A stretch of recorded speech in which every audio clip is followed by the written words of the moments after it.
When we remember the events of 9/11, we are often invited to reflect on how the attack came out of the clear blue sky. Until the terror began to unfold in real time on everyone's television screen, it was just another beautiful blue sky day, a perfect day for aviation.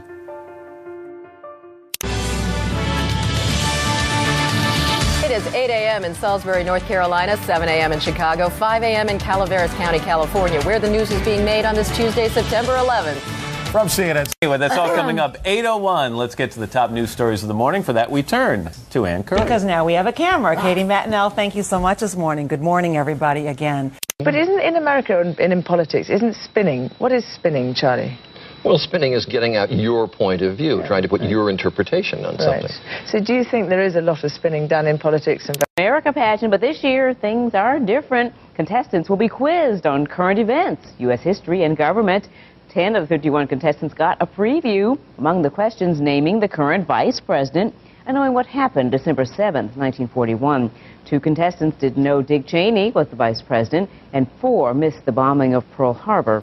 Miles and miles of sunshine. Miles Davis. We're going to put Miles out there today. Nice as it can be across the Northeast. Rough seas still from the chop from that hurricane. But other than that, it's kind of quiet around the country. We like quiet. It's quiet. It's too quiet.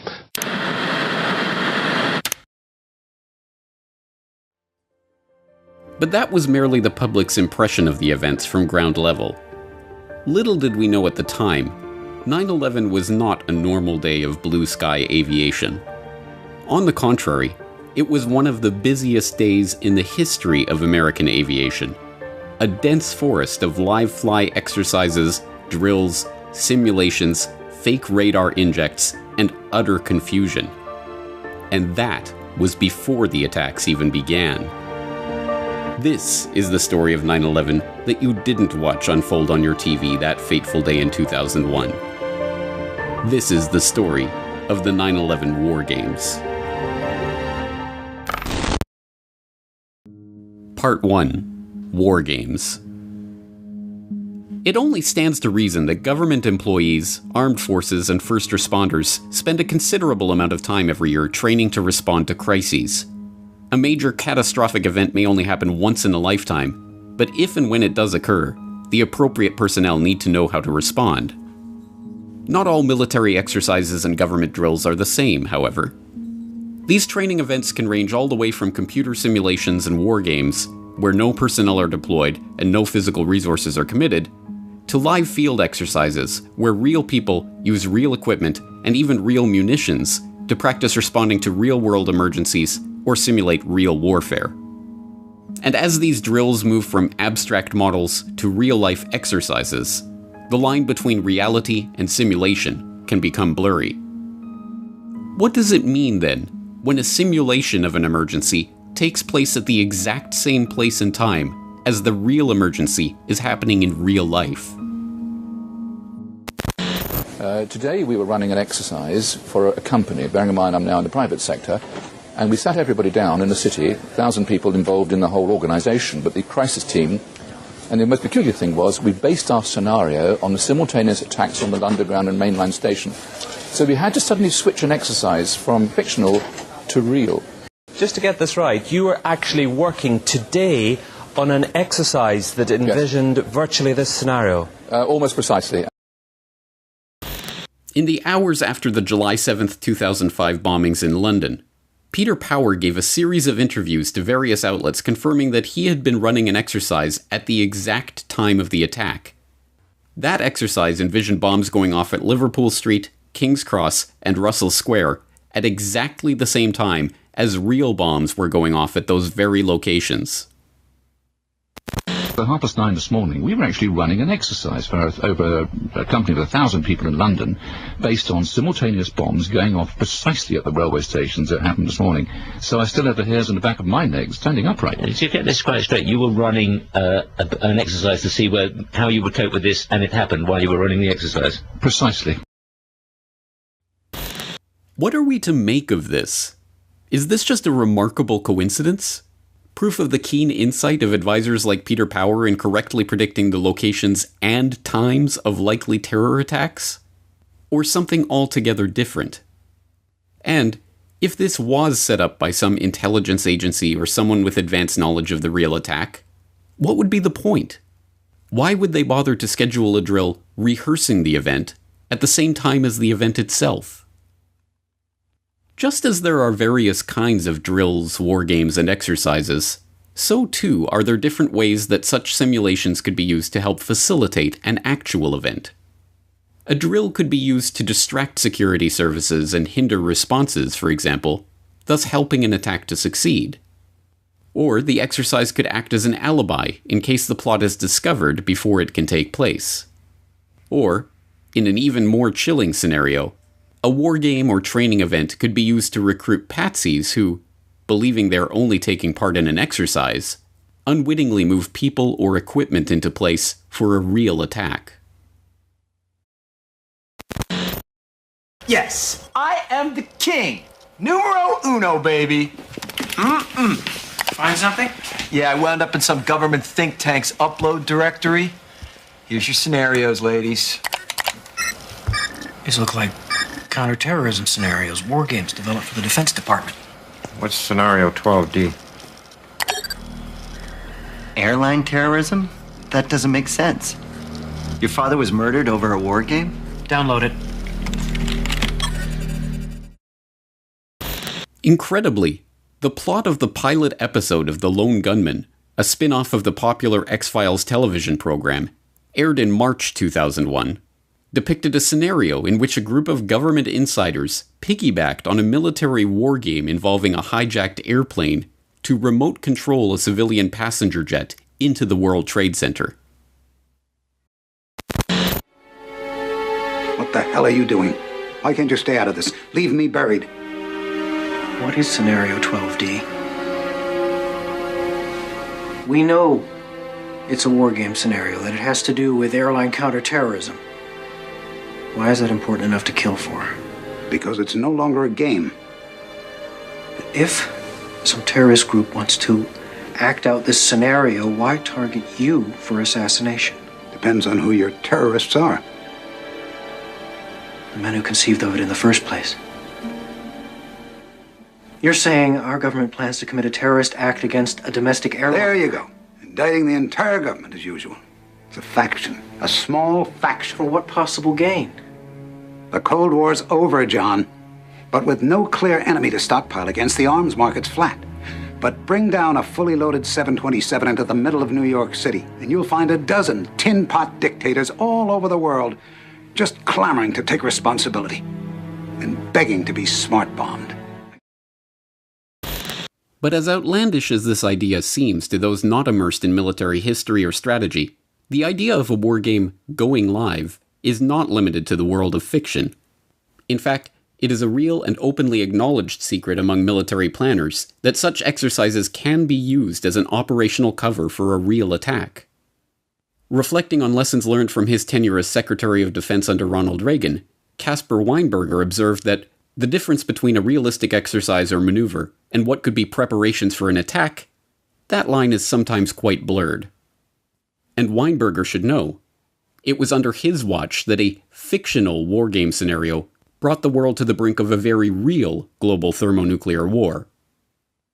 In 1983, at the height of Cold War tensions over the Reagan administration's moves to increase the US nuclear arsenal and his national security directive calling for the ability to win a nuclear war, NATO decided to simulate a first-strike nuclear attack on the Soviet Union in an exercise dubbed Able Archer 83.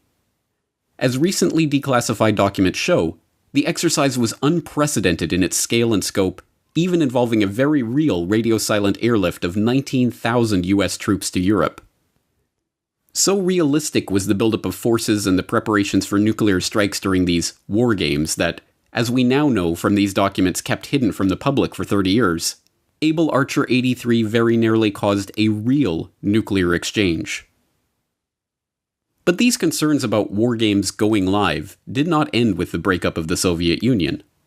On September 10, 2001, the Russian Air Force began a week-long training exercise over the North Atlantic, Pacific, and Arctic Oceans. The exercise simulated a Russian bombing attack in response to NATO aggression. On September 9, 2001, NORAD announced they would be deploying additional fighter aircraft to forward operating locations in Alaska and northern Canada to monitor the exercise and ensure that our air sovereignty is maintained. The Russians called off their war game when the 9/11 attacks began to unfold. Military planners know that simulations and war games can be used as cover for real attacks. But what about 9/11? Were there any exercises, simulations, or drills that had a bearing on what was happening on that fateful day? Part 2. Preparations. In the wake of 9/11, the Bush administration's mantra became that no one could have imagined such an attack before it took place. I don't think anybody could have predicted that these people would take an airplane and slam it into the World Trade Center, take another one and slam it into the Pentagon, that they would try to use an airplane as a missile, a hijacked airplane as a missile. First, I must say, I knew of no intelligence during the 6+ months leading up to September 11th that indicated terrorists would hijack commercial airliners, use them as missiles to fly into the Pentagon or the World Trade Center towers.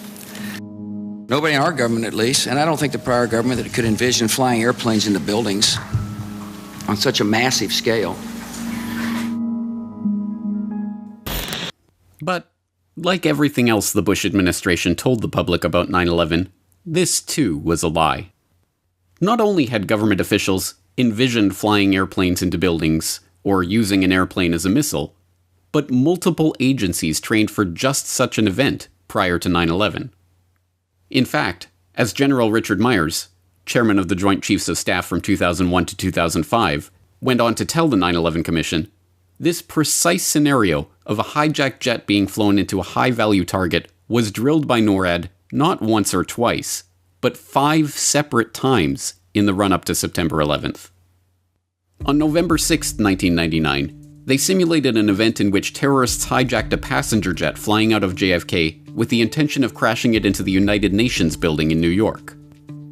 On June 5, 2000, they simulated 2 hijackings, one in which the terrorists intended to fly the plane into the Statue of Liberty, and the other in which the intended target was the White House. An October 16, 2000 NORAD drill saw a hijacker once again targeting the UN building, as did a nearly identical exercise on October 23rd of that year. One of NORAD's pre-9/11 hijack drills even saw the World Trade Center itself become the intended target.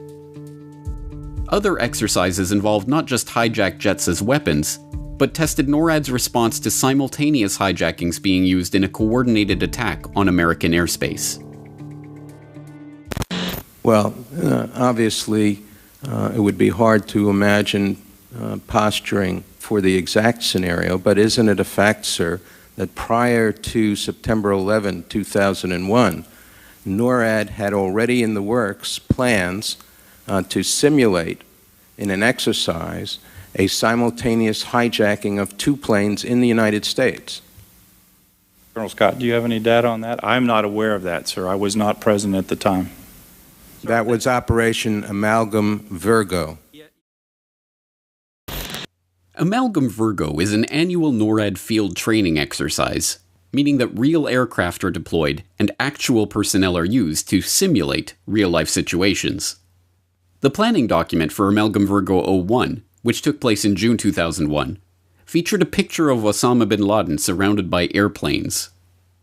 Amalgam Virgo 02, which was already in the planning stages on 9/11 and actually took place in June 2002, involved a simulated hijacking of a real Delta Airlines 757 by military personnel acting as civilian passengers, and ran through multiple scenarios for stopping the plane from reaching its target, including a shoot-down.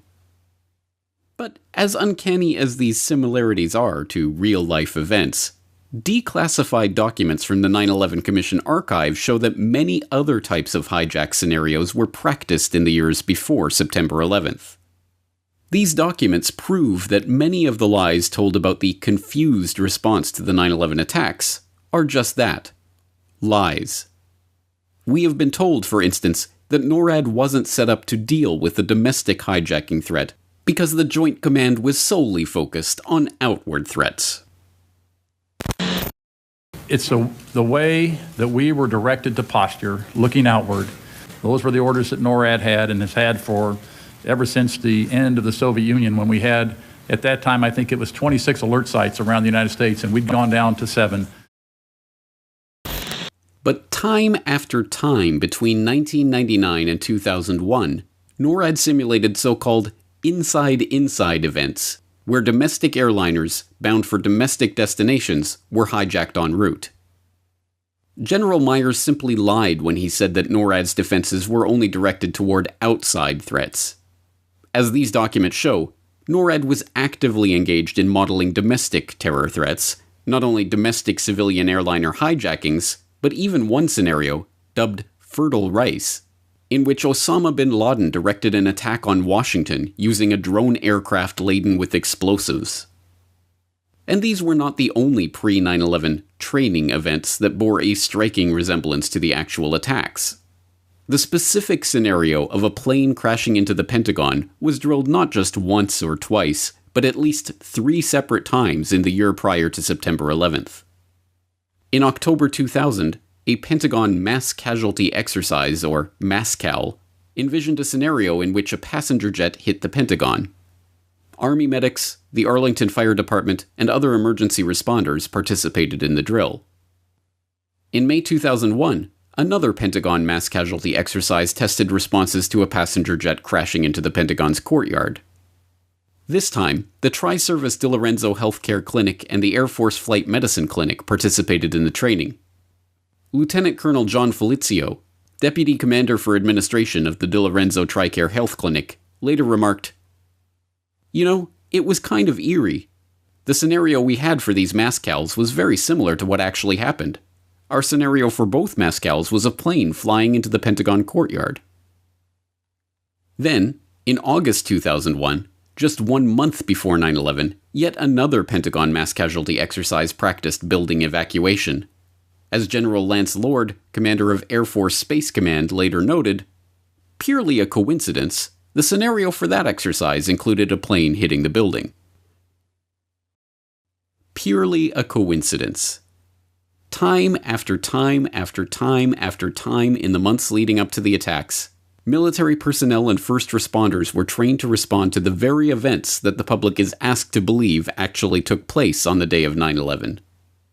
Some of these training exercises even involved real aircraft being pretend hijacked by real military personnel acting as civilian passengers.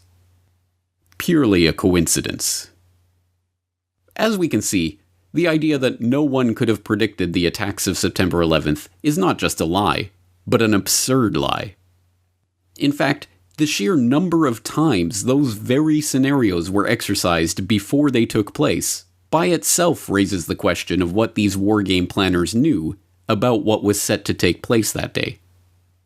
But, as remarkable as all of these drills and exercises are, more remarkable still are the similarities between the events of 9/11 and the wargames that we now know were taking place that very morning. Part 3. Training Day. Tuesday, September 11, 2001, dawns temperate and nearly cloudless in the eastern United States. A perfect day for aviation. Meanwhile, all around the country, military personnel, first responders, and government officials prepare for one of the busiest days of simulated terror in history.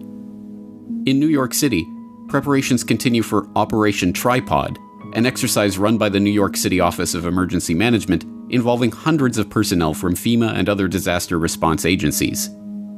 The exercise simulates a bioterrorist attack on New York, and on the morning of September 11th, equipment is already in place at Pier 92, just 4 miles northwest of the Twin Towers, to treat the victims of this pretend attack. On September 12th, Pier 92 was going to have a drill. It had hundreds of people here, from FEMA, from the federal government, from the state emergency management office, and they were getting ready for a drill for biochemical attack. So that was going to be the place they were going to have the drill. The equipment was already there. and on the 97th floor of the South Tower of the World Trade Center, a team of technology consultants who have flown in from California for the occasion are running an emergency drill in the offices of Fiduciary Trust. Meanwhile, in Washington, members of the 12th Aviation Battalion, in charge of aviation support for the White House, U.S. government officials, Department of Defense, Department of the Army, and other government agencies, are 2 hours away from their base, participating in their annual weapons training. 12 miles south of the Pentagon, Fort Belvoir begins a garrison control exercise, drilling the base on its response to a simulated terrorist attack. Firefighters at Fort Myer, just 1.5 miles from the Pentagon, are sitting down for an aircraft crash refresher class. Matthew Rosenberg, an Army medic at the DeLorenzo TRICARE Health Clinic, sits down in Corridor 8 of the Pentagon to study a new medical emergency disaster plan based on the unlikely scenario of an airplane crashing into the place. And in Chantilly, Virginia, just 4 miles from the runway of Dulles Airport, the military and CIA personnel who staff the National Reconnaissance Office are beginning an exercise in which a plane crashes into their building. Members of the Joint Special Operations Command, the U.S. military's top counterterrorism unit, are in Hungary preparing for Jackal Cave, a highly classified joint readiness exercise. Fighter pilots deployed to monitor the Russian Air Force's training exercise in the Arctic are readying themselves for a day of maneuvers in Alaska and northern Canada. And at NORAD's Combat Operations Center at the Cheyenne Mountain Complex in Colorado, military commanders are preparing for one of the busiest days of war games and exercises in the history of the United States. Michael Rupert is standing by at his office in Sherman Oaks, California. Michael, thanks for this. What is the reason for the failure of U.S. military jets to show up in a timely fashion on 9/11? Well, the simple fact is, Barry, that they didn't know where to go. The reason that they didn't know where to go was because a number of conflicting and overlapping war game exercises were taking place, one of which, Northern Vigilance, had pulled a significant number of North American fighter aircraft into Canada and Western Alaska and Northern Alaska in a mock Cold War hijack exercise. There was another drill, Vigilant Guardian, which was a hijack exercise, a command post exercise, but it involved the insertion of false radar blips onto radar screens in the Northeast Air Defense Sector. In addition, we have a confirmation, thanks to General Richard Myers, who was acting chairman of the Joint Chiefs, who told Richard Clark, as reported in Clark's book, that there was another exercise, Vigilant Warrior, which was, in fact, according to a NORAD source, a live-fly hijack drill being conducted at the same time. With only 8 available fighter aircraft, and they have to be dispatched in pairs, they were dealing with as many as 22 possible hijacks on the day of 9/11, and they couldn't separate the war game exercises from the actual hijacks. Yes, on the morning of September 11th, 2001, the stage was perfectly set for an unprecedented day of simulated terror throughout the northeastern United States. And then, it all happened for real.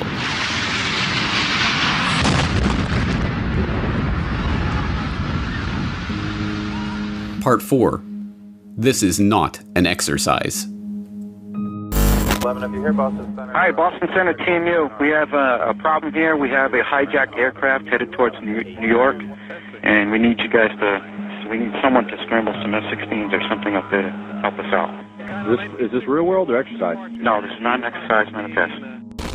Confusion. Okay, now we do. Yes, this is what I got.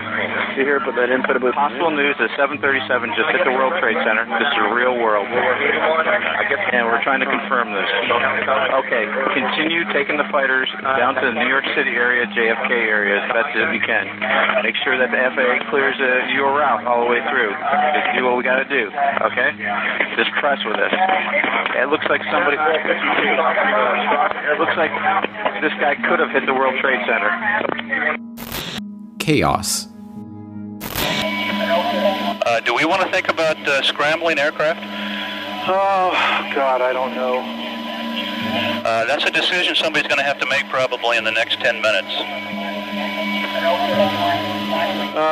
Everybody just left the room. Paralysis. There are many ways to describe the FAA, DoD, and NORAD response to the events of 9/11. But given that, according to the official 9/11 conspiracy theory, not a single fighter jet was able to intercept a single hijacked airliner between the first hijacking report at 8:20 a.m. and Flight 93's downing nearly 2 hours later at 10:03 a.m., the claim that the response to these events was actually enhanced by the war games and exercises taking place that morning is downright absurd. The question was, we had 4 war games going on September 11th, and the question that I tried to pose before the secretary had to go to lunch was whether or not the activities of the 4 war games going on September 11th actually impaired our ability to respond to the attacks. The answer to the question is no, did not impair our response. In fact, General Eberhard, who was then the commander of North American Aerospace Defense Command, as he testified in front of the 9/11 Commission, I believe he told them that it enhanced our ability to respond, given that NORAD didn't have the overall responsibility for responding to the attacks today. That was an FAA responsibility. A question about our training posture on the day of 9/11. On page 5 of our staff statement, the FAA says at 8:38 in the morning, "Hi, Boston Center, TMU, we have a problem here. We have a hijacked aircraft headed towards New York, and we need you guys we need someone to scramble some F-16s or something up there. Help us out." NEAD says, "Is this real world or an exercise?" My question is, you were postured for an exercise against the former Soviet Union. Did that help or hurt? Did that help in terms of were more people prepared? Did you have more people ready? Were more fighters fueled with more fuel? Or did this hurt in terms of people thinking, no, there's no possibility that this is real world. We're engaged in an exercise and delay things? Or did it have both impacts? Sir, my belief is that it helped because of the manning, because of the focus, because the crews, they have to be airborne in 15 minutes, and that morning, because of the exercise, they were airborne in 6 or 8 minutes. And so I believe that focus helped. The situation that you're referring to, I think at most cost us 30 seconds. These lies have been carefully crafted over years and presented in such densely packed sound bites that it is difficult to deconstruct them all. General Meyer's assertion that it was not NORAD but the FAA that had the responsibility to respond to the attacks that morning is one such lie. In reality, NORAD is specifically tasked with dealing with such events itself, not waiting passively for FAA orders. NORAD's own regulations for dealing with hijacked jets specifically state that FAA authorization for interceptor operations is not used for intercept and airborne surveillance of hijacked aircraft within the continental United States. And General Eberhardt's assertion that the confusion over whether the events that were unfolding were real-world events or merely exercises cost us 30 seconds is belied by the actual audio recordings of the FAA and NORAD response that morning. Time and time again throughout the entire morning, air traffic controllers and military operators are forced to clarify that the events being reported are not part of an exercise. Hi, Boston Center, TMU. We have a problem here. We have a hijacked aircraft headed towards New York, and we need you guys we need someone to scramble some F-16s or something up there to help us out. Is this real world or exercise? No, this is not an exercise, not a test. What? What was that? Not real world. Real world hijack. Cool. Real? 1443. Look for it. Right there. Okay. Mode 3. 1443. Last known. No, this is real world. Okay, run high check. I've never seen so much real world stuff happen during an exercise. I think we put the exercise on the hold. What do you think?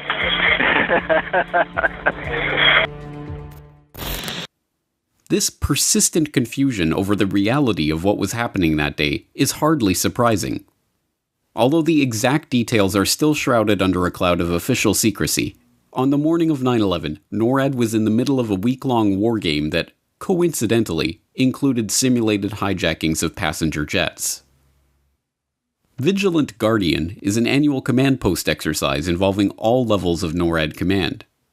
Vigilant Guardian 01 was a week-long war game described as a simulated air war, and, just 2 days before 9/11, it had involved a simulated terrorist hijacking of a civilian passenger jet by terrorists intending to blow the plane up with explosives over New York City.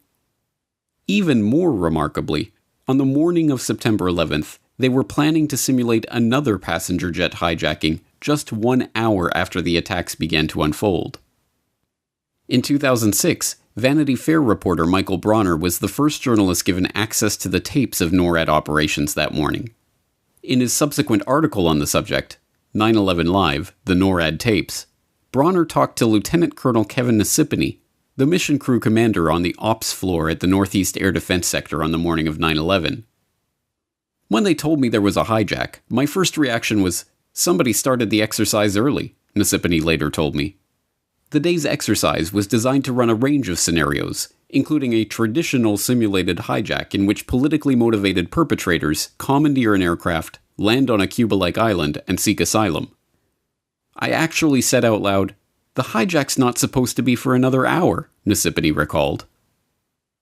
As a command post exercise, Vigilant Guardian was not conducted with real airplanes, but what's known as sim over live, where simulated aircraft are injected into NORAD's air traffic system. Although the official narrative holds that the simulated injects were cleared from NORAD's radars as soon as they appeared, thus causing no confusion, the actual NORAD tapes tell a different story. At 9:04 a.m., directly after Flight 175 crashed into the South Tower, 2 officers monitoring the events at NORAD's Northeast Air Defense Sector, NEADS, can be heard to refer to the events as potential exercise inputs. Is this explosion part of it that we're looking at now on TV? Boston is now grounding. And then there's a possible second hijack also at United Airlines. Center, where they're working at right now. 2 planes? He was in Whiskey 105. Get the fuck out. I think this is a damn input. At 9:09 a.m., one NEADS technician complains about the exercises taking place and the confusion with real-world events. Fuck. 09. What? On Battlefield 09. Happy to see you. Langley. LFI. I know. I hope they cancel the exercise because this is ridiculous. And at 9:15 a.m., an off-duty NEADS technician calls in to ask about the day's events and the ongoing exercise. You guys watching the news? Yeah, they got it on in the battle cab right now. Yeah. I'm watching for about 10 minutes, Frank. I wonder if they could spend the exercise? Not at this time, no. But I think they're going to. Things look pretty horrific out there, so. Remarkably, at 9:30 a.m., a full hour and 10 minutes into the attacks, simulated aircraft were still being injected into the radar screens at NEADS. One frustrated staff member directing the response on the NEADS operation floor had to order his coworkers to turn their sim switches off, stopping the fake simulations from confusing the radar operators. You know what? Get rid of this goddamn sim. Turn your switch. Hey, turn the sim switches off. Just get rid of that crap. Even worse, at the same time as these false inputs were distracting the radar operators, real military aircraft that were taking part in live fly exercises that day were further complicating the response to the attacks. Boston Center team, we've got a question for you. Yes, sir. The military aircraft that are in the air right now. Yes, sir. We're wondering if we should tell them to return to base, if they're just on training missions, or what you guys do. No, they're actually on the active air per the DO out there. I launched early. Right. Everybody's up. You want them up? Yes, we did send the ones home in 105 that were on the training mission. They are sent home. The Panthers are out there for Modus. Right, I understand that. I'm talking about, I think there's somebody training up in the Falcon Axe area right now. No.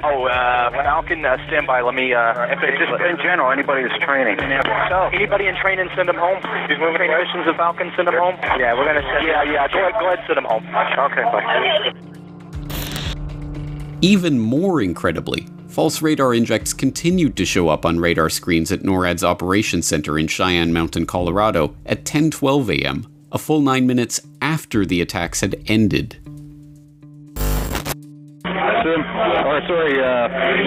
Northeast weapons. Hello, this is Captain Taylor calling from Cheyenne Mountain Test Control. Yes. What we need you to do right now is to terminate all exercise inputs coming into Cheyenne Mountain. Yes, can you call 6180 extension for that, please? 6180? You bet, he'll give you that. I'll do that. Okay, thank you. In the face of this overwhelming documentary evidence that the exercises taking place that morning were a persistent source of distraction that significantly complicated response efforts, the retort of the 9/11 Commission and its proponents that these false radar blips were a minor issue that, at most, cost us 30 seconds, rings exceedingly hollow. But that official story becomes even more implausible when it is learned that air traffic controllers and military personnel were not responding to 4 clearly reported hijacked aircraft, as the public now imagines it, but as many as 29 potential hijackings. We were in the process of launching aircraft all over the country during that time frame. We had multiple aircraft called hijacked all over the country.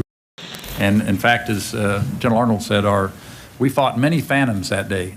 Now, we got many aircraft calls inbound that morning that turned out to be phantoms.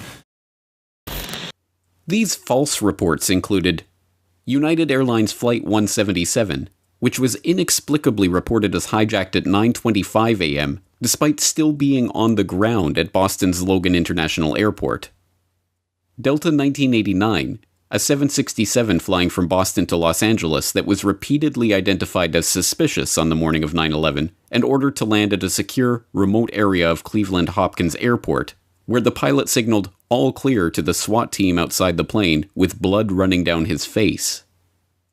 Continental Airlines Flight 321, which had inexplicably squawked the hijack code from the plane's transponder 3 times before being safely brought down in Peoria.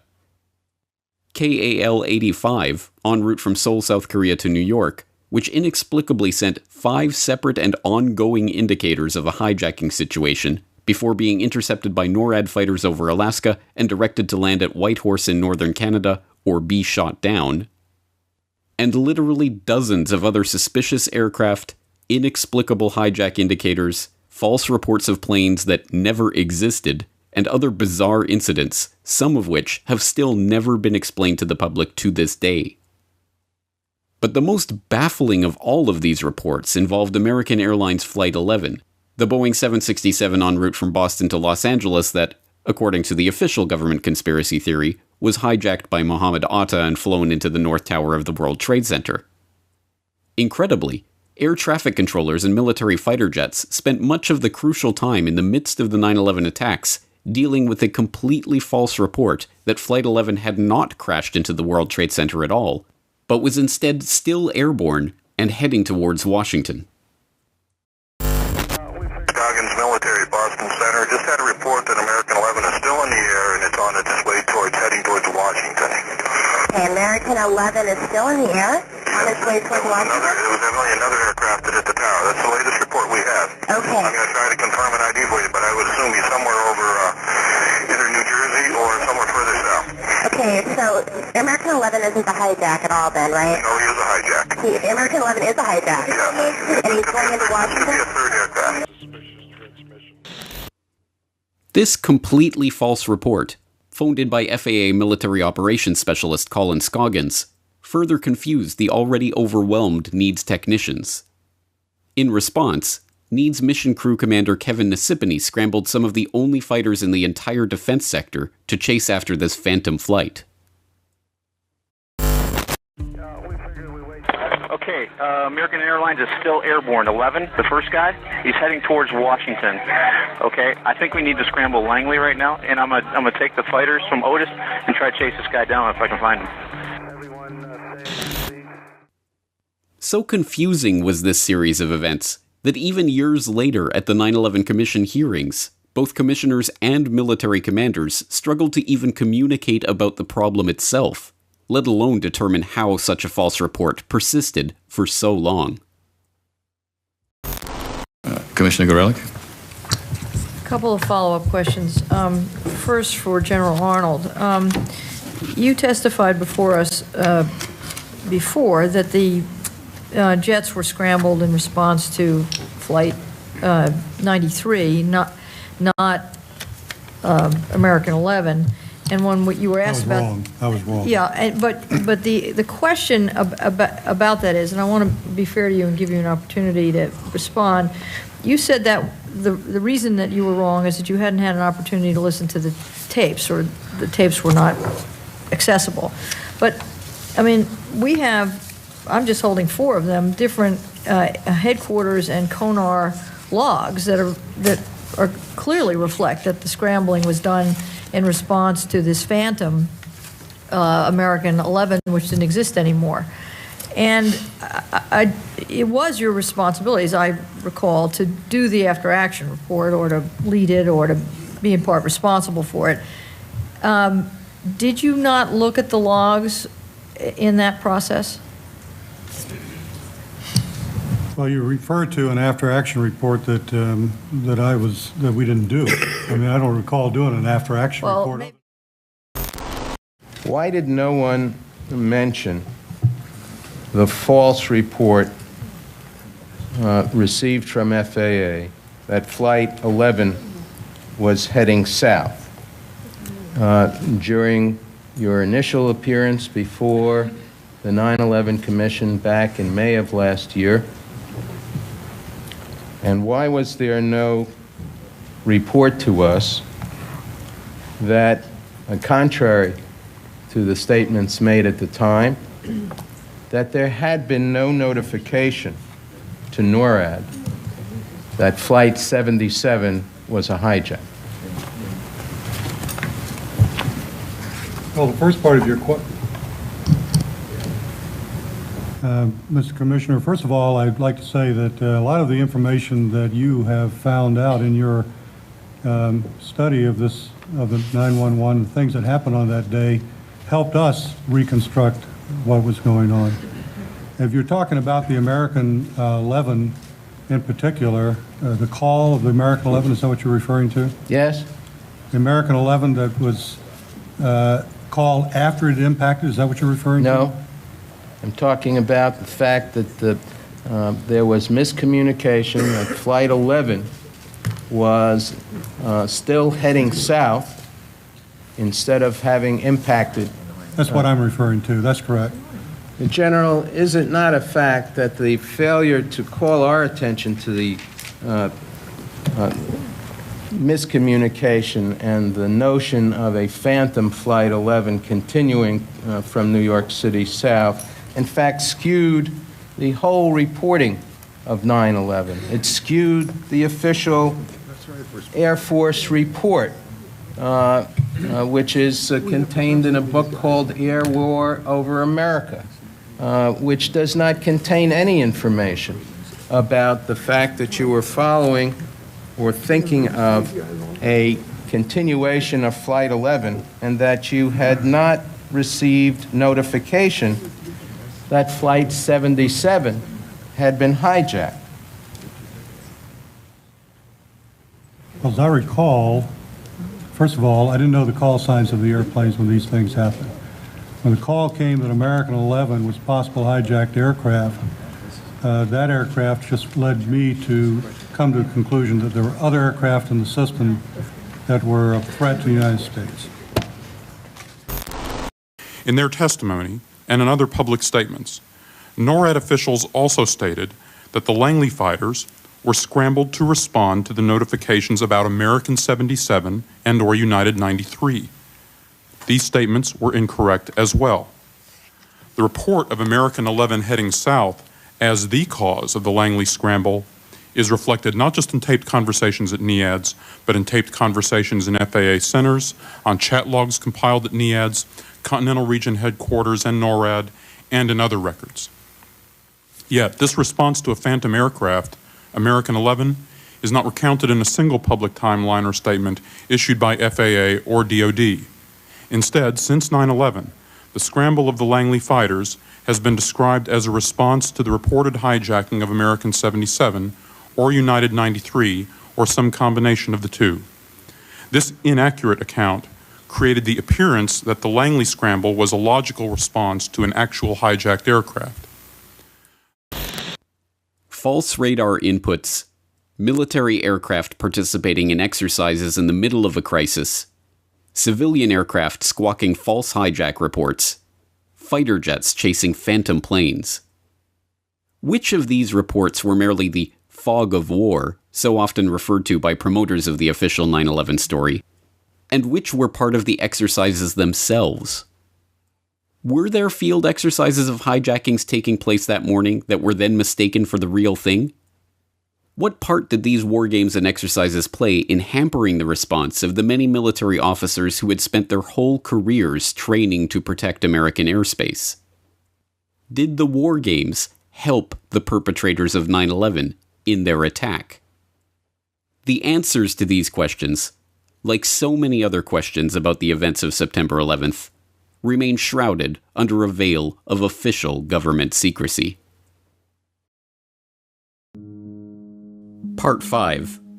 Beyond Coincidence. Purely a coincidence. According to the official story of 9/11 itself, we are told that simulated hijackings were taking place at the same time as real-life hijackings. That an airplane into building drill was occurring at the same time as airplanes were flying into buildings. That false radar blips and fake hijack reports were competing for the military's attention with real-world radar blips and hijack reports. And throughout it all, technicians, operators, military personnel, and air traffic controllers were constantly seeking reassurance that what they were seeing was not part of an exercise. Purely a coincidence, or part of a premeditated plan? And if this unprecedented tangle of exercises, drills, and simulations was part of a premeditated plan, what was that plan? What would be the point of simulating the attacks, even as the attacks themselves were taking place? For me, the pivotal evidence, absolutely demonstrating direct government complicity in and management of the attacks, was found in a number of undisputed yet virtually unaddressed war games that I have shown were being conducted, coordinated, and or controlled by Vice President Dick Cheney or his immediate staff on the morning of September the 11th. The names of those war games are known to include Vigilant Guardian, Vigilant Warrior, Northern Guardian, Northern Vigilance, and Tripod 2. There is a possibility that Northern Guardian is a duplicate name, but the remaining exercises are indisputably separate events with different objectives. All have been reported by major press organizations relying on undisputed quotes from participating military and FAA personnel. They have also been confirmed by NORAD press releases. All, except for Northern Vigilance and Tripod 2, had to do with hijacked airliners inside the continental United States, specifically within the Northeast Air Defense Sector or NEADS, where all 4 9/11 hijackings occurred. According to a clear record, some of these exercises involve commercial airline hijackings. In some cases, false blips or injects were deliberately inserted onto FAA and military radar screens, and they were present during at least the first attacks. Excuse me. This effectively paralyzed fighter response, because with only 8 fighters available in the region, there were as many as 22 possible hijackings taking place. Other exercises, specifically Northern Vigilance, had pulled significant fighter resources away from the Northeast U.S. just before 9/11 into northern Canada and Alaska. In addition, a close reading of key news stories published in the spring of 2004 revealed for the first time that some of these drills were live fly exercises, where actual aircraft, likely flown by remote control, were simulating the behavior of hijacked airliners in real life. All of this as the real attacks began. The fact that these exercises had never been systematically and thoroughly explored in the mainstream press, or publicly by Congress, or at least publicly in any detail whatsoever by the so-called Independent 9/11 Commission, made me think that they might be the holy grail of 9/11. And that's exactly what they turned out to be.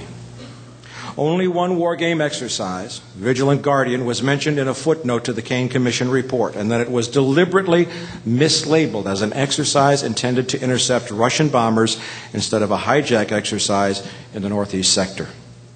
Even then, a deliberate lie was told to the American people as NORAD Commander General Ralph Eberhart testified to the Commission that the exercise actually expedited U.S. Air Force response during the attacks.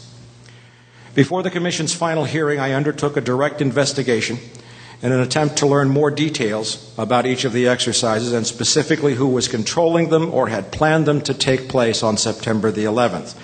For it's abundantly clear, based upon the record of statements made by the U.S. Air Force and FAA personnel, that the games had effectively paralyzed fighter response during the attacks. The exercises taking place on 9/11 could only be to the benefit of the attackers. No stand-down order would have kept any dedicated fighter pilot worth his salt grounded during the only attack on his country's airspace in his lifetime. But if those fighter pilots and their commanders had no idea what was real and what was fake, what was an actual threat and what was just a phantom blip, then their response could be effectively contained. And it was. The utter failure of the air response that morning is proof of that. But if the simulations and war games on the morning of 9/11 were part of a premeditated plan on the part of the attackers, then the obvious question is, who were the attackers? Are we to believe that the dastardly Al-Qaeda masterminds not only perpetrated the simultaneous hijacking of 4 civilian airliners, turning off the plane's transponders and putting them through a series of maneuvers that even advanced pilots could not replicate to hit their targets with pinpoint accuracy, but also penetrated the command structure of the US military and NORAD itself to direct the planning and scheduling of simultaneous war games, mirroring their own plot to confuse the air response to the attacks? Because if that sounds like outlandish comic book fantasy, then there is only one other possible conclusion: that members of the National Command Authority, the US military, and NORAD, in a position to plan and schedule such exercises, were the attackers themselves. What the hell are you doing? Why can't you stay out of this? Leave me buried. What is Scenario 12D? We know it's a war game scenario, that it has to do with airline counterterrorism. Why is that important enough to kill for? Because it's no longer a game. But if some terrorist group wants to act out this scenario, why target you for assassination? Depends on who your terrorists are. The men who conceived of it in the first place. You're saying our government plans to commit a terrorist act against a domestic airline? There you go. Indicting the entire government as usual. It's a faction. A small faction. For what possible gain? The Cold War's over, John. But with no clear enemy to stockpile against, the arms market's flat. But bring down a fully loaded 727 into the middle of New York City, and you'll find a dozen tin-pot dictators all over the world just clamoring to take responsibility and begging to be smart-bombed. But that's just fiction. And the fact that it all happened in real life a few months later is just another pure coincidence. The truth of what happened that morning would be remarkably easy to come to if those involved in the planning and execution of the day's training events were to open the records and allow independent examination of the precise situations that were being trained that day. How those scenarios were arrived at, who planned them, who was in charge of them, what radar injects and false reports and live fly simulations were taking place, how these exercise inputs were relayed to technicians and air traffic controllers, and what steps were taken at what times to allow those events to continue even as the attacks they were supposed to be simulating were actually happening in real life. But we shouldn't expect the guilty parties to indict themselves, and so it is no surprise at all that the official government investigation into 9/11 studiously avoided facing any of these issues head-on. So we've, Commissioner Ask Gorelick. about the war games that were planned for 9/11. Commissioner Gorelick. Tell us about the 9/11 war games. Could you please be quiet? We have only a few minutes with General Myers, and I'd like to ask a question. General Myers, I'm sorry. I would ask, please, people in the audience to be quiet if you want to stay here. So what does it mean when a simulation of a catastrophic and catalyzing event takes place at the exact same place and time as that event is happening in real life? This is one of the many crucial questions of 9/11 that have been swept under the rug over the past 17 years. But it is not a rhetorical question. It is a very real question with a very real answer. And until that question is answered, we will never find justice for the victims of 9/11.